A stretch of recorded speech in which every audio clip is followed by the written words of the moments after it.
Billionaire insulted black waitress in Arabic. Moments later, she replied back perfectly. The restaurant was humming with that quiet tension only money can buy. Crystal glasses glimmered under chandeliers, forks tapped in perfect rhythm, and conversations floated like smoke-controlled, practiced, expensive dot. Then it happened. Amara leaned in, the kind of polite smile waitstaff wear when they've had enough, and replied in flawless, rolling Arabic. Her words were sharp, precise, and soaked in dignity. The billionaire's laughter stopped mid-breath. His friends froze, their smug grins collapsing into shock. The entire restaurant seemed to inhale at once. Even the pianist at the corner fumbled a note. And just like that, a man who thought he owned the room was suddenly the smallest person in it. Now, here's the thing. This wasn't just about a waiter clapping back at a rude customer. No. This was about power, respect, and the arrogance of someone who believed money could shield him from consequences. He thought language was his armor. He thought mockery could hide in translation. But Amara proved that arrogance doesn't always cross borders, and that sometimes the sharpest blade is simply being understood. You could feel it in the air that night. The billionaire realized, for the first time in years maybe, that he wasn't untouchable, that someone could look him dead in the eye, match his words, and dismantle him without raising their voice. And let me tell you, the silence after. Amara spoke. It was thick, charged, almost electric.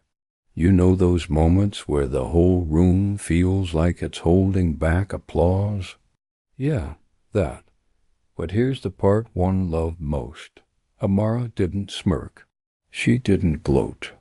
She just stood there, calm as stone, her smile steady but razor-sharp. She let her words hang, heavy, undeniable. She showed him that respect is not for sale, and dignity doesn't bow to wealth. This wasn't petty drama. It wasn't some quick quip to get a laugh. It was bigger than that.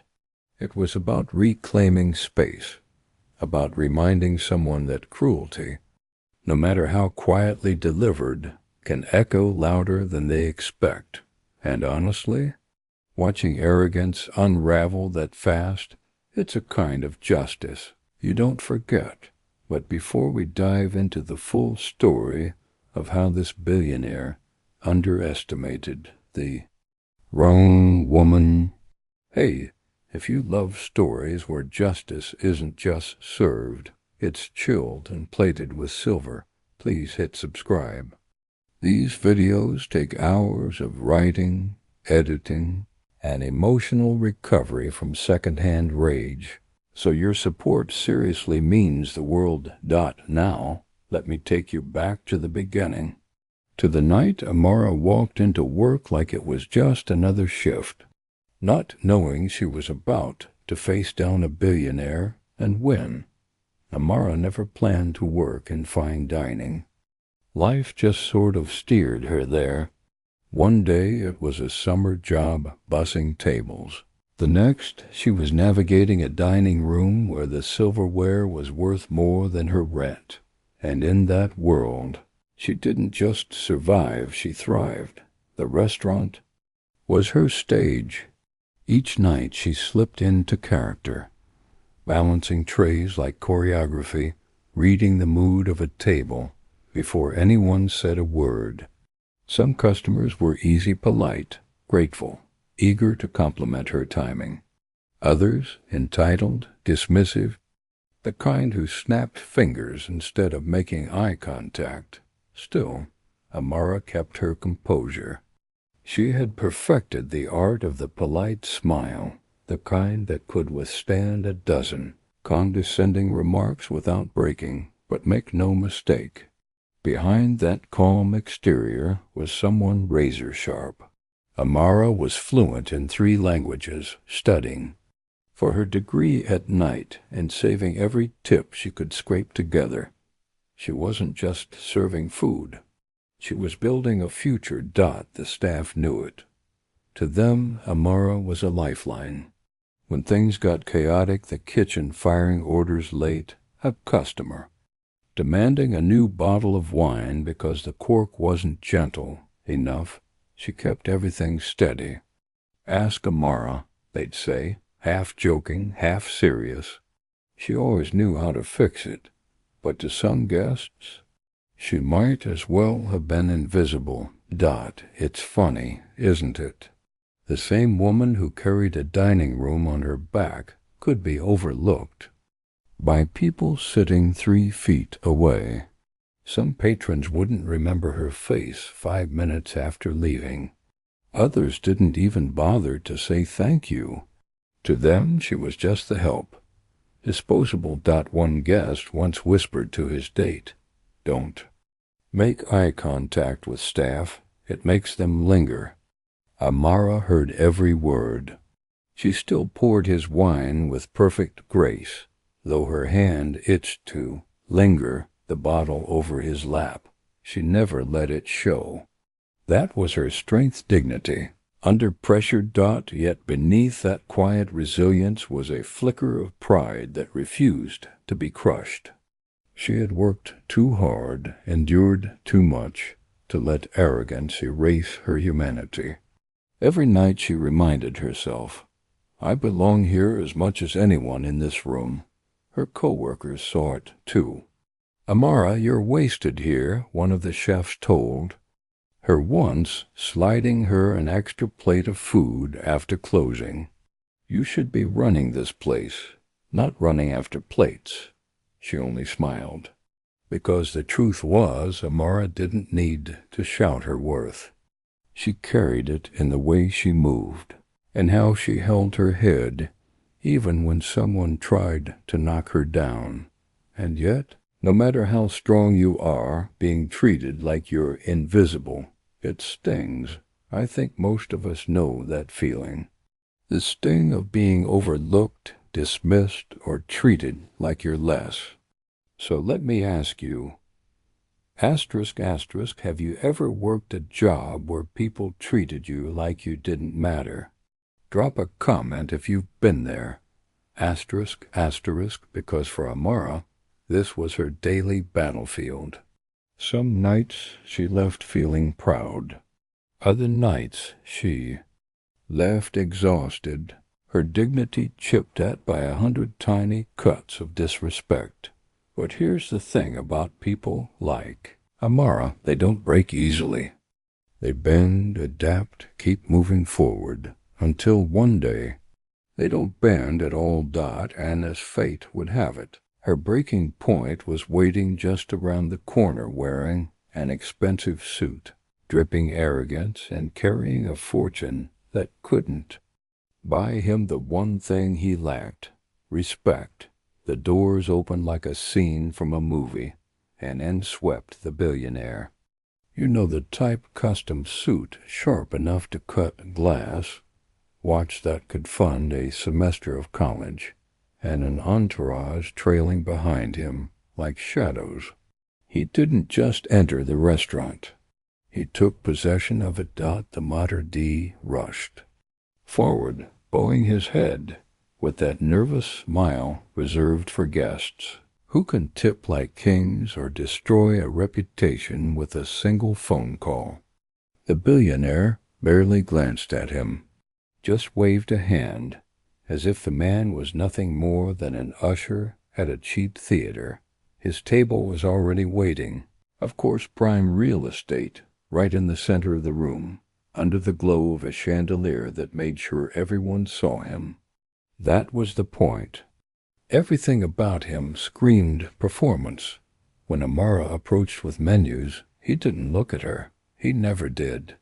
He tossed a lazy order for the most expensive bottle of wine, one she knew cost more than her monthly rent, and then flicked his wrist like she was already dismissed. The entourage laughed too loudly, voices spilling over each other in a mix of languages. They weren't laughing at a joke.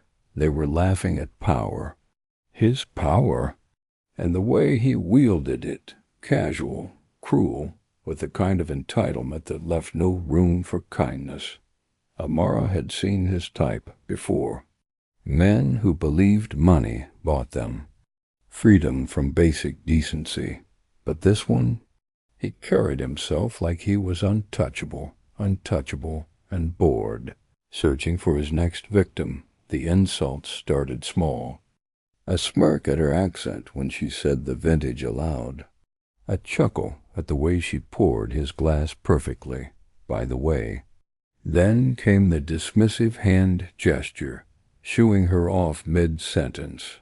His friends followed his lead, throwing sidelong looks, barely suppressing their laughter. And then he leaned back in his chair, voice dropping to a conspiratorial tone as he turned to his entourage. This time he switched languages Arabic, fluid and fast. What he didn't know was that Amara understood every word. The words slid out of him like poison.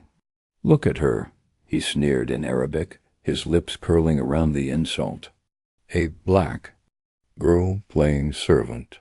She thinks she belongs in silk and crystal, but she should be scrubbing floors." The table erupted in laughter. It wasn't kind laughter, it was the kind that cut, the kind that strips dignity. He reclined in his chair, smug, savoring his own cruelty. He thought he was safe behind the barrier of his language, hidden, unchecked. But Amara heard him, every syllable dot, and in that moment something shifted. The hum of the restaurant faded into the background, the clinking glasses, the polite chatter, all of it dimmed. Her focus narrowed to him, this man dripping arrogance, oblivious to the storm he had just summoned. Because what he didn't know, what he couldn't have known, was that the woman he mocked wasn't powerless. She carried more than trays and menus. She carried words, his words, and she was about to return them with precision he could never have imagined. But we'll get there. For now, all you need to know is that the insult landed, but not the way he thought Dot, so let me throw the question to you. Asterisk, if you overheard someone insulting you in a language they thought you didn't understand, what would you do? Asterisk, for a split. Second, Amara considered swallowing it, just like she had 100 times before. Smile, nod, walk away, pretend the insult never reached her ears. That's what they expect, isn't it? Silence, professionalism, the unspoken rule that no matter what's said, the server never fires back, but the words kept echoing. Asterisk, a servant. Scrubbing floors, each syllable dug deeper, daring her to stay quiet. She set the wine bottle down with perfect care, her hand steady even as her chest tightened. Around her the restaurant buzzed on forks clinking, glasses chiming, but to her the noise dulled, like someone had pressed pause on the world. Her eyes lifted, calm but locked. She looked directly at him, Dot, and then she spoke Dot in flawless, fluid Arabic. Her voice was even, measured, no anger, no trembling, just precision. The same precision he had tried to weaponize, now aimed squarely back at him. Funny, she said, her words smooth as glass. For a man with so much money, you seem very poor in character. The billionaire froze. His smirk collapsed into something smaller confusion, then disbelief. His friends blinked, laughter caught in their throats. The chuckles died mid-breath, leaving only silence in their place. You could feel it, the shift, the collective inhale of every person in earshot. Guests leaned back in their chairs, forks hovering mid-air. The pianist's fingers stumbled, a sour note echoing like a soundtrack to the moment, and Amara? She didn't flinch. She stood there, posture perfect, letting the weight of her words hang between them. It wasn't just the language. It was the elegance, the restraint. She hadn't shouted, hadn't raised her voice. She had simply revealed the truth, that she understood every cruel word he had tried to bury. The billionaire's face reddened, a flush crawling up his neck. He opened his mouth, but no words came. For once, the man who always controlled the room had nothing to say. And that silence? It was louder than any insult he'd thrown. Around him, his entourage shifted uncomfortably, eyes darting anywhere but his. The swagger drained from the table. Power had flipped so fast, so clean, it left everyone dizzy. Guests from neighboring tables whispered wide-eyed. Some smirked, others tried to hide their delight behind wine glasses, because they knew. Everyone in that room knew. This wasn't just a waitress replying. This was a woman reclaiming her dignity in front of an entire audience. And that's when the billionaire realized he wasn't the smartest person in the room.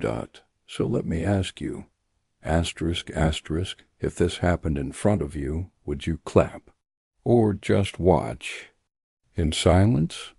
Asterisk, asterisk. For a heartbeat, the billionaire sat frozen, face taut with disbelief. Then, like any man desperate to claw back control, he laughed. It was sharp, too loud, too forced. Ha! Did you hear that? He barked to his entourage, slapping the table as though Amara's words had been a clever joke at his expense.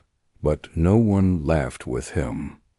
His friends shifted uncomfortably in their seats, eyes flicking toward Amara, then back to their untouched glasses. Their smiles faltered, lips pressed thin. The performance was over, and everyone knew it. The billionaire tried again, this time with anger. His voice grew harsher, his Arabic louder. "Do you think you're clever?" He sneered, volume climbing, as though raising his voice might restore the power she'd stripped from him. But the damage was done. Across the dining room, whispers spread like wildfire. Couples leaned closer, murmuring behind napkins. Regular patrons, the kind who had seen Amara handle every storm with grace, traded smirks of satisfaction. Even the staff, busy with their own tables, shared quick glances, knowing, approving. They couldn't say it out loud, but their eyes spoke for them. Finally, Amara didn't flinch. She didn't meet his anger with more anger. She didn't even let herself smirk. She simply picked up the wine bottle, poured the last glass with steady hands, and placed it gently on the table. "Enjoy your evening." "Sir," she said, her tone smooth as silk, before stepping away. And that was the final twist of the knife, because she hadn't stooped to his level. She hadn't gloated or shouted or made a scene. She had done her job with flawless composure, and in doing so she made him look smaller. The air in the restaurant shifted. It wasn't loud or dramatic, but it was undeniable. Where once the billionaire's presence had filled the room, now it was Amara's quiet dignity that lingered. He tried to recover, tried to reignite the bravado. He cracked a joke in English about staff getting too comfortable these days, but the words fell flat. No one laughed, not even his entourage, and that silence, that was his downfall. From the corner, a regular raised his glass toward Amara. Subtle but deliberate. She caught it, offered a polite nod, and moved on, her tray balanced with the ease of someone who had just won without even trying. It's strange how quickly a room can turn. Minutes earlier, the billionaire had commanded attention, every eye drawn to him. Now people avoided looking directly at him, their curiosity replaced by second-hand embarrassment. He was still rich, still powerful, but in that dining room at that moment none of it mattered. And Amara, she kept working. Table after table, order after order, calm, unshaken. That was her true victory. She didn't need applause. She didn't need validation. The respect was already hers, etched into the glances and whispers that followed her across the room. The billionaire? He sipped his wine in silence, the taste surely more bitter than he remembered. So let me ask you, what's the most satisfying clapback you've ever witnessed? Let's hear. The funny thing about moments like this, they don't stay contained. They spread fast. By the next morning, the story was already making its rounds. Guests who'd been in the dining room retold it at brunch tables and cocktail bars. Staff whispered it in the back hallways, trading their favorite details like souvenirs. And within days the tale slipped into the city's elite dining circles, where everyone knew the billionaire by name. And now, by humiliation. This man had built his entire reputation on being untouchable. He strutted through restaurants, clubs, and events like he owned the air itself. People tolerated him, even admired him, because of his money. But now, his arrogance had a crack, and cracks are contagious. Some said he got owned by a waitress. Others framed it like a fable, the rich man silenced by the woman he tried to belittle. However they told it, the ending was the same. He wasn't the loudest voice in the room anymore. And Amara? She didn't chase the attention. She didn't brag, didn't even bring it up. But the support came anyway. Managers who normally kept their praise locked up tighter than the wine cellar pulled her aside. One simply said, "Well handled," but his eyes told the full story. Pride, relief, maybe even gratitude. Guests who had seen the moment firsthand left heavier tips than usual. A quiet thank you tucked into folded bills, an unspoken acknowledgement that dignity has its own currency. And outside of work, that's where it got surreal. A woman stopped her on the street one afternoon. "You're the waitress from last week, aren't you?" she asked, a smile tugging at her lips. That was legendary. Amara laughed it off, humble as always. But she felt it, the respect, the shift. For once, people weren't looking through her, they were looking at her. Meanwhile, the billionaire's shine dulled. He still had his cars, his penthouses, his entourage, but the story clung to him like smoke. At charity galas, someone would mention it in passing, and the table would stifle grins. At his favorite club, the staff suddenly seemed less eager to bend the rules for him. The sting of being laughed at, it never really fades. And that's the irony, isn't it? He thought. His words would reduce her. Instead, they reduced him. So here's a question for you.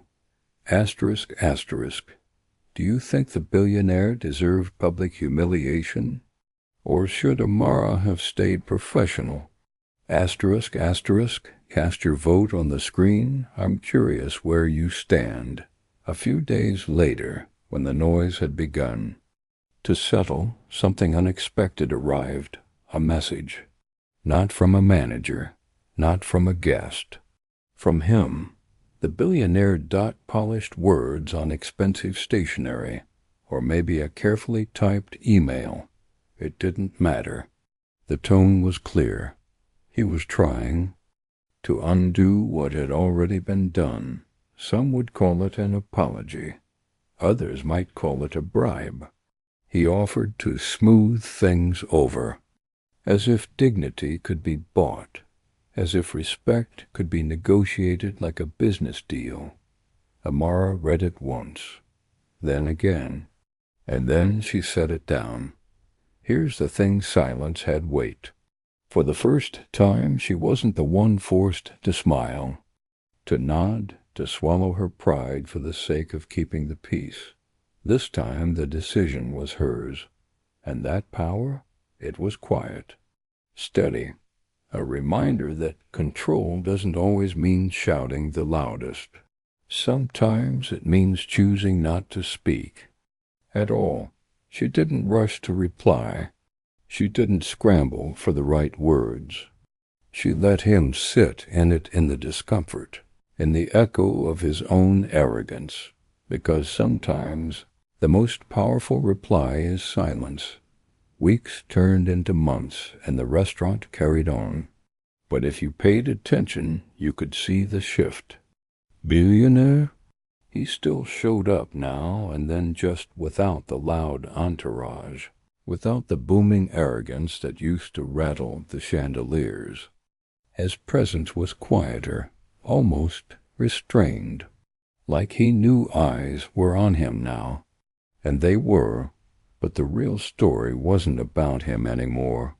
It was about Amara. She had been the steady thread in that place for years, but suddenly people saw her differently. Not just as the efficient waitress who remembered your favorite wine, but as someone who carried herself with a kind of quiet authority. Management noticed, too. A promotion was hinted at, maybe even a management role down the line. Guests who had witnessed the infamous night made a point to request her tables, slipping generous tips with a smile, and outside the restaurant it was the same. A nod from someone on the subway, a stranger who whispered, "You're the one from the restaurant, aren't you?" Respect followed her, not because she demanded it, but because she had earned it in the most unexpected way. Amara never gloated. She didn't need to. That was the beauty of it. The billionaire's insult had been meant to diminish her, to remind her of some supposed place. Instead, it had backfired spectacularly, proving just how small he was when stripped of his wealth and his language barrier. And here's the thing: true revenge? It isn't always fireworks and grand takedowns. Sometimes it's as simple as living with dignity when someone else tries to rob you of it. Sometimes it's proving that arrogance crumbles the second it's met with intelligence and restraint. Amara's greatest victory wasn't the clap back in Arabic. It wasn't even the whispers that followed or the billionaire's shrunken ego. Her greatest victory was that she kept her integrity intact. While his reputation cracked, and maybe that's the lesson here, kindness might be mistaken for weakness. But in the end, it's often the strongest weapon, and that was it. One night, one insult, one flawless reply that shifted everything. Amara didn't just regain her dignity, she amplified it. She showed her staff, her community, and even her critics that respect isn't granted by money, status, or arrogance. It's earned, and it's held by those strong enough to protect it. What struck me most was the simplicity of it. No elaborate scheme, no months of plotting, just a single perfect moment of truth. A reminder that sometimes the sweetest revenge doesn't roar, it whispers, and still shakes the room. Because in the end, Amara didn't need to raise her voice or her hand. She only needed to reveal that she had been underestimated, and that was enough to bring a billionaire to silence. And maybe that's the real takeaway. Arrogance collapses the moment it's exposed, while dignity only grows stronger when tested. Hey, if you found this story as cathartic as I did, please hit like, leave a comment, and subscribe. These videos take hours of writing, editing, and yes, recovering from secondhand rage. Your support helps us keep telling stories where justice isn't just served, it's plated with style.